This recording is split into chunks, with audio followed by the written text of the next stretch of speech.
ஆண்டவருடைய கரத்தை பிடிச்சு நடப்பதற்கு தான் தேவன் உங்களை என்னையும் அவன் உருவாக்கியே இருக்கிறார். ஆமாவா? கேக்குறீங்களா? ஆண்டவர் உங்களோட என்னோட பேசிக்கிட்டே நடக்க விரும்புறார்.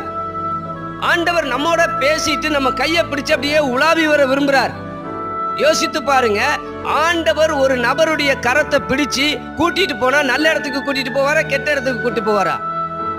நல்ல காரியங்களை பேசுவாரா, கெட்ட காரியங்களை பேசுவாரா? இன்னைக்கு நாம யார் கரத்தை பிடிச்சிட்டு போறோம், யாரோட உலாவிக்கிட்டு இருக்கிறோம், எந்த சம்பவத்துல எந்த காரியத்துல நம்ம போயிட்டு இருக்கிறோங்கிறத நம்ம கொஞ்சம் கவனித்து பார்க்க வேண்டியது அவசியமா இருக்கிறது.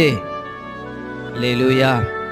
தோட்டத்தில் உலாவுகிற தேவனாகிய கர்த்தருடைய சத்தத்தை அவர்கள் எல்லாம் சொல்லுங்க கேட்டார்கள்.